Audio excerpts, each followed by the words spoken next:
اعوذ باللہ من الشیطان الرجیم بسم اللہ الرحمن الرحیم۔ السلام علیکم ناظرین، میں سیدہ آج 7ویں رمضان کا 7واں وظیفہ بتاؤں گی۔ اس سے پہلے ہم رمضان کی خاصیت کے بارے میں کچھ جانیں۔ اللہ نے ہمیں اس رمضان تک پہنچایا اور یہ رمضان ہمارے گھروں تک مہمان بن کر آیا، تو ہمارا فرض بنتا ہے کہ ہم اس رمضان کی خوش آمدید کریں، اور اس کا طریقہ یہ ہے کہ 30 روزوں کے ساتھ بھرپور قرآن کی تلاوت کریں اور صلاۃ التراویح میں شمولیت رکھیں، ساتھ ہی ساتھ جھوٹ اور برے کاموں کو چھوڑ دیں، ورنہ ہمارا صرف بھوکا اور پیاسا رہنا اللہ کو ضرورت نہیں۔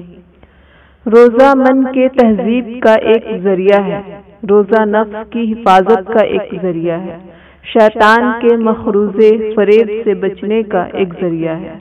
شیطان تو رمضان میں بندھ جاتے ہیں، لیکن نفس تو آزاد ہوتا ہے، اور نفس روزہ رکھنے سے کمزور ہوتا ہے، تو شیطان اگر چھوٹ بھی گیا تو نفس کا نقصان نہیں کر پاتا، کیونکہ شیطان باہر کا دشمن ہے اور نفس اندر کا دشمن ہے۔ اللہ نے ہمیں ایک مہینہ فراہم کیا ہے کہ ہم اپنے اندر کی پاکیزگی کو قائم رکھیں اور پورا مہینہ خاموشی کے ساتھ تلاوت کریں۔ 7ویں رمضان کا 7واں وظیفہ۔ فجر نماز کے بعد 7 بار آپ یہ پڑھیں: اللہم انی اسألوک بانک ملک وانت علی کل شیء قادر وما تشاء من امری یکون۔ ظہر کی نماز کے بعد 21 بار یہ پڑھیں: اللہ اللہ اللہ الذی لا الہ الا هو رب العرش العظیم۔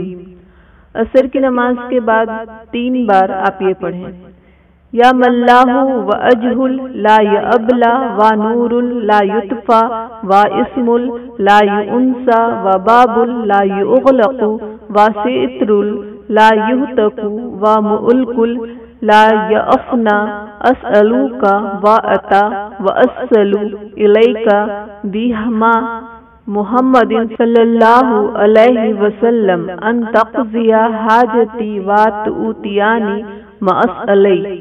مغرب کی نماز کے بعد 4 بار یہ پڑھیں: یا بدیع السماوات والارض یا ذا الجلال والاکرام۔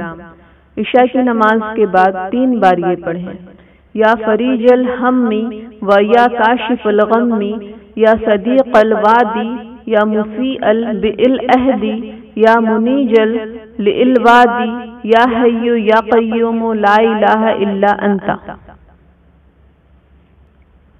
ویڈیو پسند آیا ہو تو لائک شیئر ضرور کریں، اور آپ اس چینل پر نئے ہیں تو سبسکرائب کریں اور بیل آئیکن پہ آل کلک کریں۔ ناظرین، میں کل پھر آؤں گی 8ویں رمضان کا 8واں وظیفہ لے کر۔ جزاک اللہ خیر۔ السلام علیکم۔